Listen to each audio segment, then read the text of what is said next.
Mais uma semana com você e vamos lá, que hoje temos perguntas e respostas. Mas antes de tudo, queria falar para vocês que vou passar por mais uma etapa, vamos dizer assim, nova desse processo, dessa jornada. Vou fazer a minha primeira competição agora, dia 21 de fevereiro de 2026, lá no Centro Olímpico. E confesso que é como se eu nunca tivesse feito prova alguma. Então, tô com misto de sem pressão mesmo, de verdade. O meu sentimento para essa prova é de diversão, assim, sabe? De aproveitar, de ver até onde vai minha capacidade, o que os treinos já pode ter me trazido de diferença. Então, serão 10 mil rasos, que nada mais, nada menos para a gente que está acostumado a correr na rua, são 10 quilômetros, que serão feitos ali dentro da pista. Então, vai ser a primeira vez. Confesso que aquele friozinho na barriga, um negócio diferente, assim, que eu não estava acostumada. Então, essa é a primeira parte que eu quero que vocês acompanhem. Tenho certeza que para o próximo vídeo você vai conseguir acompanhar como foi, preparação da semana e tudo mais. Eu consigo trazer mais disso para vocês. O que eu posso adiantar? O que muda de pista para rua, além da ansiedade? Sapato muda, então o tênis, né, muda. A ideia é correr de sapatilha, vamos ver se eu acho para comprar até lá. Se não, vou correr com o tênis que eu comprei agora, que é o mais baixo possível. Então, o solado mais baixo possível para que você. O que eu ouço muito é que para a gente, né, que vai correr na pista, tenha quase que uma unidade entre o pé e a pista. Então é para ter o mínimo de contato com borracha possível, sabe? Direto o pé mesmo na pista, para que dê impulsão, para que aquilo seja importante. E eu tive um volume muito diferente. Então, eu vou fazer. Essa não é uma prova-alvo, é uma prova-teste. E, claro, é óbvio que eu quero melhorar os meus tempos nos 10 quilômetros, que é 38,09. Todo mundo fala que na pista a gente melhora tempo. Vamos ver se isso é verdade. Dia 21 conto para vocês depois o que deu, tá? Então isso eu queria abrir para vocês com esse sentimento. Antes de abrir perguntas e respostas aqui, que eu abri na minha caixinha lá de perguntas e anotei para trazer para vocês. Então, bora lá. Meu nome é Isadora Domingues. O meu sonho como atleta começou na infância. Aqui você vai encontrar a rotina e muitas coisas legais de uma mãe, de uma empresária do ramo esportivo, apaixonada pela maratona, pela corrida, que encontrou na corrida o escape que faltava para a própria sobrevivência. Aqui você vai ver um processo diferente da jornada, não só de como eu saí da obesidade para me tornar uma atleta amadora, mas da profissionalização dessa atleta. Eu espero que você goste dos conteúdos aqui, que te inspire a ter mais disciplina, ter mais foco e, principalmente, que te inspire a jamais desistir dos seus sonhos. Então vamos à primeira pergunta. Todas as perguntas são anônimas, tá? Não vou expor ninguém, mas vou trazer aqui a minha mais sincera resposta do que está passando no meu coração, na minha cabeça neste momento, tá bom? Então vamos começar aqui. Algumas perguntas foram muito específicas, técnicas, e eu não sou da área de educação física. Então, se você quiser mais profundidade, fale com o seu treinador, encha o saco do meu treinador lá no Instagram, ou fale com alguém da área. Eu vou dar o que eu acho que traz para mim, enfim, vou trazer para vocês aqui as respostas, muito que serve para Isa na experiência e não nada tecnicamente que serve para você usar nos seus treinos e tudo mais.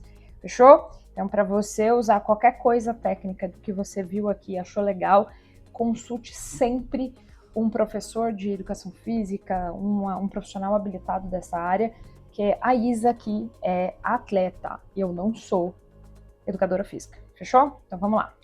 Primeira pergunta: exercícios de pliometria ajudam na performance? Então vamos lá. Sim, exercícios de pliometria, até onde a Isa aqui sabe, são exercícios que ajudam a gente na performance porque trabalha, se eu não me engano, força, explosão, potência. Então, são exercícios que não só ajudam a gente na performance na corrida, mas no dia a dia também, para que a gente tenha melhor postura, para que a gente tenha potência nas pernas e tudo mais. Então, exercício até onde eu estudo com meus treinadores, sim, são exercícios que funcionam assim.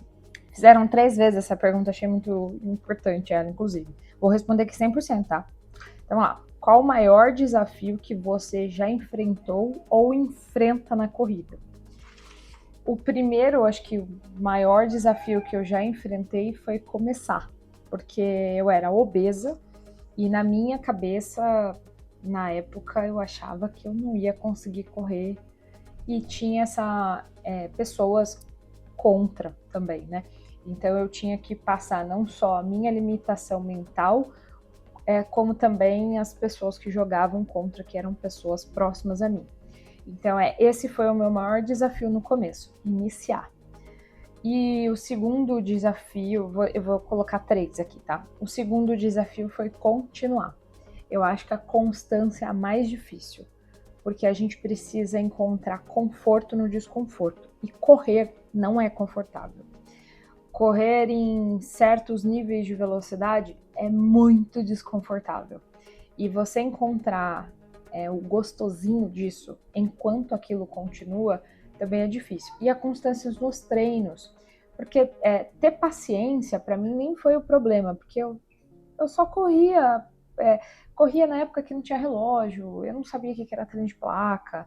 Então eu comecei a correr em 2014. Então para mim essas coisas não faziam diferença.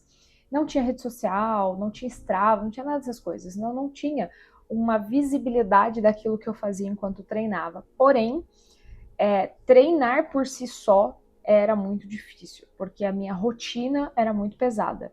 Eu era profissional CLT, eu fazia faculdade, então eu passava de 8 a 10 horas de trabalho por dia, porque às vezes eu trabalhava mais, tinha ali pouquíssimo tempo de intervalo para chegar na faculdade. E quantas das vezes eu saí mais cedo da faculdade? Minha faculdade é até 10h30. Quando eu saía às 8, eu ia direto para academia treinar e às vezes acabava fazendo 2 treinos no dia. Então eu entrava às 9 no trabalho e acordava às 5 da manhã, ia para academia a pé, treinava, saía da academia, meu horário era muito contado e sempre foi dessa forma. Então mesmo treinando como CLT era difícil manter a constância, mas depois que isso engatou foi muito bom. E o terceiro ponto mais difícil está sendo agora, que é uma mudança de mentalidade muito grande, onde eu sei que eu tenho muito a lapidar, mas às vezes eu me desacredito de mim mesma. Não sei nem se essa coisa está certa, mas é porque olhar para aquilo que eu almejo, que são grandes conquistas dentro do esporte, e para hoje parece muito impossível, sabe? E ter de novo algumas pessoas que hoje não são próximas, mas jogam contra, hoje o maior desafio é saber silenciar as vozes que jogam contra, principalmente a minha. Então, esses são os meus maiores desafios hoje na corrida. A outra aqui é muito importante. E o Ironman? Eu confessei para alguns amigos, inclusive para o meu marido, que eu tenho vontade de fazer um Ironman full. Entenda, eu não tenho vontade de ser uma triatleta. Eu tenho vontade de fazer um Ironman. São coisas diferentes, na minha concepção. E é óbvio que para fazer um Ironman, eu precisaria estar triatleta por um tempo, treinando, fazendo, acontecendo. Mas eu sei que isso exigiria de mim 3, 4 vezes mais treinos, mais disponibilidade de tempo para isso e menos tempo com a minha família. Então não é a minha prioridade. Eu acho que assim, não tem pressa nenhuma de fazer isso, mesmo que torne-se hype, saia de hype, ser um triatleta, fazer um Ironman. Eu acho muito bonito as conquistas de esportes difíceis, assim. Então, é um esporte, acredito eu, muito mental, pelo pouco que eu convivi com alguns triatletas. Tenho vontade de fazer essa prova, mas não é para agora, não. Eu acredito que daqui, sei lá, uns 5, 10 anos, talvez. Então, é um plano lá para o futuro, assim, quando o Valentim já estiver grande, se virando sozinho, estudando, ele sem o tempo dele, sabe? Tipo assim, ele todo atribulado de trabalho e estudo, é onde vai sobrar tempo para que eu faça outras coisas, que a função mãe não esteja tão presente. Então, não tenho vontade de fazer nada agora. Eu acho ele muito pequeno e perder um tempo com minhas coisas agora, que não são tão importantes, principalmente para o que eu quero dentro da corrida, só por fazer e perder o tempo com ele, que não volta, não acho que não vale a pena. Então, assim, é um sonho de autorrealização e vai ficar para depois. Então tá tudo bem. Ironman, um dia a gente se vê. Aqui é qual aquecimento perfeito antes de uma prova? Então vamos lá. Eu acredito que é ter mesmo o aquecimento em si. A gente faz diversos tipos de aquecimento. Pelo menos eu aprendi assim na última assessoria e tô vendo que a gente está repetindo isso agora. Que é deixar as articulações bem feitas, bem aquecidas assim. Então, tô lá, eu fazendo 10 minutinhos, de 10 a 15 minutos de aquecimento bem leve, de corrida mesmo. Depois a gente faz algumas acelerações, aí tem os educativos de corrida que fortalecem essa parte de mecânica. Então, acredito que é manter o seu corpo de forma aquecida no geral. Assim, se você vai fazer uma prova, acho que não é tão ideal você começar ela do repouso para uma explosão. A não ser que você vá fazer uma prova tranquila, como eu já fiz diversas provas, assim, só utilizando mesmo como treino. Às vezes ela foi uma prova foi um treino de luxo, assim, que eu fui para fazer treino e acabou saindo. Mas acredito eu que seja importante, principalmente para a sua via circulatória, né, cardiorrespiratória, tudo mais, que você tenha esse aquecimento e também não dar lesões. Sair fazendo um tiro aleatório, assim, pode ser problemático para o teu corpo. Aqui tem uma pergunta sobre as retinhas de 100 metros são importantes para realizar os treinos de tiro? Como eu disse, vocês trouxeram algumas perguntas que são bem técnicas. Olha, mesmo estando numa outra assessoria que eu estava e agora com o treinador Kleber, a gente faz essas retas de 100 metros, de 200 metros ali num tipo de aquecimento, eu acredito que sirva não só para aquecer o corpo, que a gente aquece primeiro, depois faz essas retinhas, mas para evitar algum tipo de lesão, algum tipo de estiramento muscular ou de ligamento. Acredito eu que seja isso. Você pode confirmar com o seu treinador, mas acredito eu que seja isso. Por quê? Porque saindo uma pancada, pode ser que seu corpo não estivesse preparado para aquilo. Agora, se você vai fazendo aos poucos, é como se você fizesse uma progressão do exercício. Eu estou dando minha resposta bem lógica, tá? Se você quiser uma resposta mais técnica, melhor procurar alguém aí da área, mas eu acredito que seja por isso. Educativos ajudam em todos os treinos que você faz? Então vamos lá. Educativos ajudam sim. Já tiveram polêmicas sobre isso, né? Gente falando que educativo é bom, gente falando que educativo não é. Enfim, eu já participei de um camp no Quênia e eles fazem educativos. Eu já participei de 3 assessorias e as 3 faziam educativos e hoje eu continuo fazendo educativos com o meu treinador um pouco mais técnico, né? Um profissional, vamos dizer assim, dessa área profissional da corrida. E eu não faço em todos os treinos, não. Eu faço mais nos treinos que eu estou presente com ele. Ou quando eu estou fora, vou fazer uma prova e ele não está presente, mas eu sei o que eu preciso fazer, né? E acredito eu que ele não sirva apenas para um aquecimento, mas para um ajuste de mecânica, para que você, sei lá, avise teu cérebro quais são aqueles movimentos que ele precisa executar de uma melhor forma para que você economize um tipo de energia na hora que está fazendo. Então, eu estou fazendo agora ajustes de biomecânica, principalmente de braço, tronco, cabeça e tudo mais, que vive doendo agora no pescoço, porque eu forçava demais os ombros na hora de correr.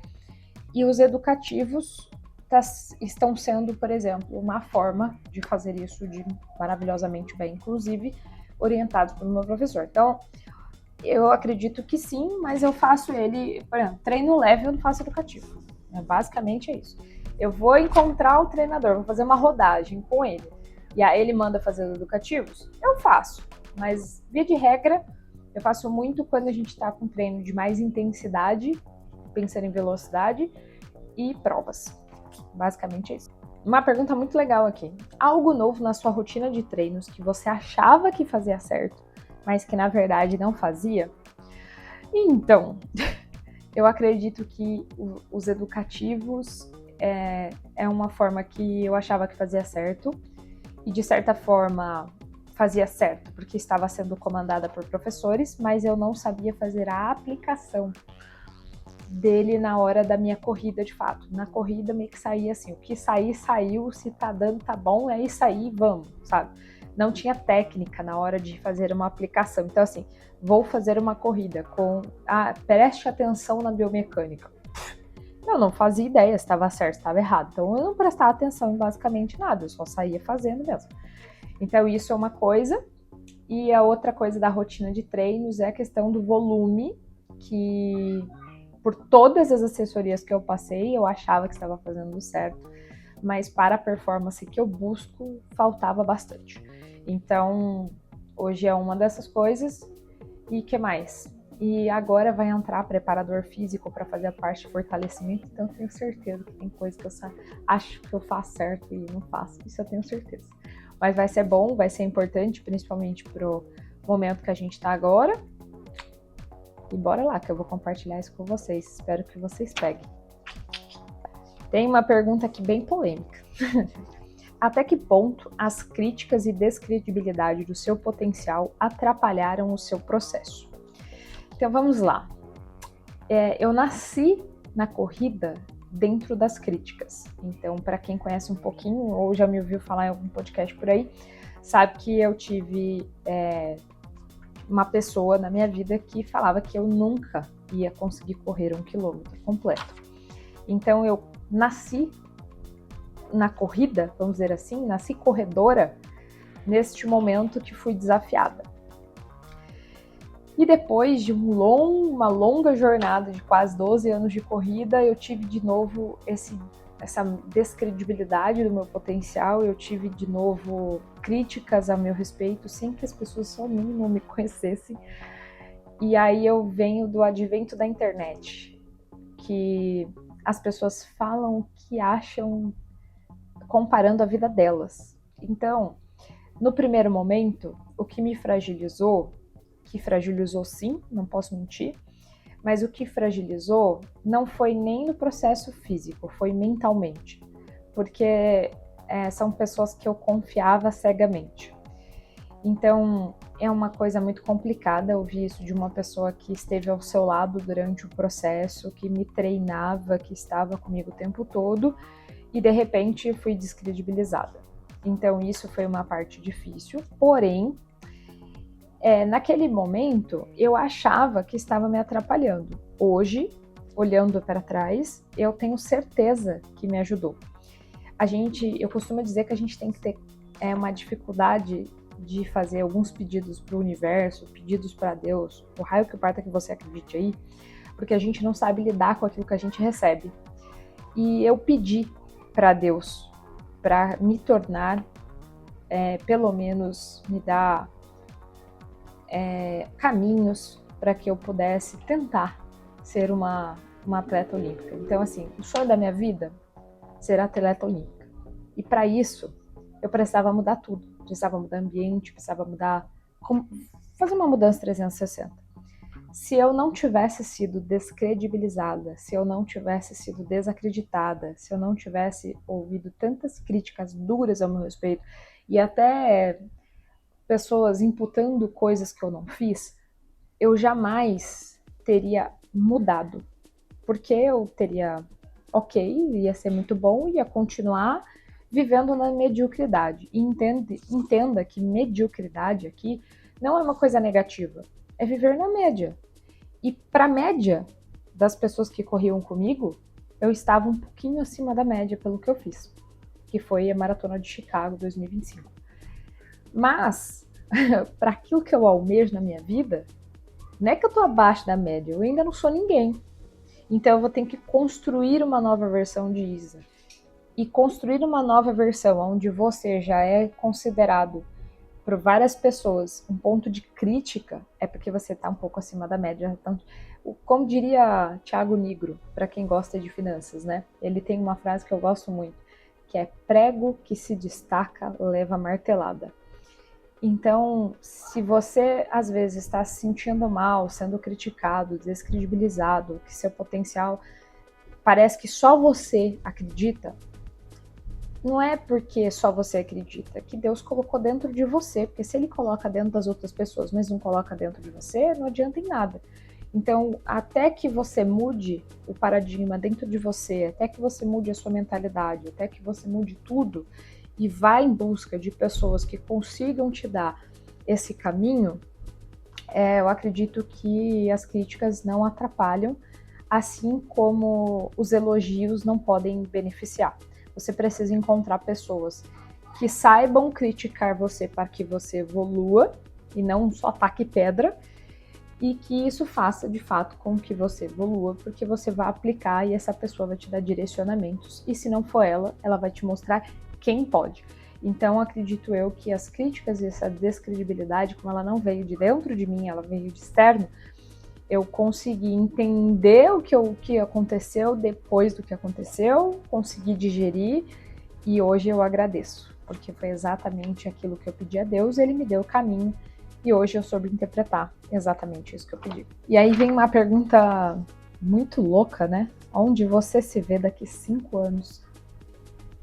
Nossa, é difícil, né? Eu vou fazer 32 anos daqui uns dias. Daqui 5 anos estarei eu com 37. Daqui 5 anos, hoje a gente estaremos em 2031. Acredito eu que sendo convocada para as segundas Olimpíadas da minha vida. Eu quero muito que isso aconteça. Nossa, mas é difícil construir daqui 5 anos, mas me vejo com medalhas importantes representando o Brasil, me vejo com a minha família ainda mais unida junto comigo, vejo a expansão da minha empresa muito grande, vejo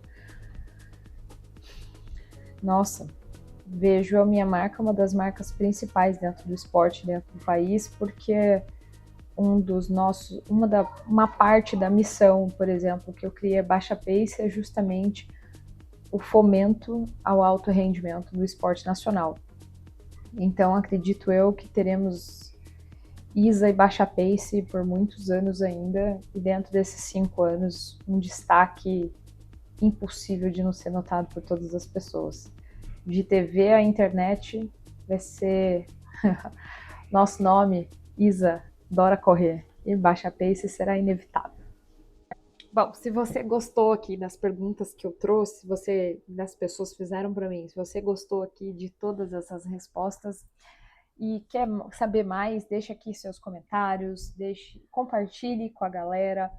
Se você está gostando dessa jornada, se inscreva aqui no canal, que é muito importante para a gente. O like que você deixa, a inscrição que você faz, se você gosta, é uma forma que você tem de promover o canal, de promover que mais pessoas conheçam uma jornada de uma corredora que resolveu documentar aquilo que nunca achou na internet, que é como sair de uma corredora amadora para se tornar uma corredora profissional, no meio de ter família, no meio de ter trabalho, no meio de ter uma rotina extenuante, como muitas outras pessoas, e infelizmente não ter começado o esporte desde bebê, desde criança, desde jovem, né?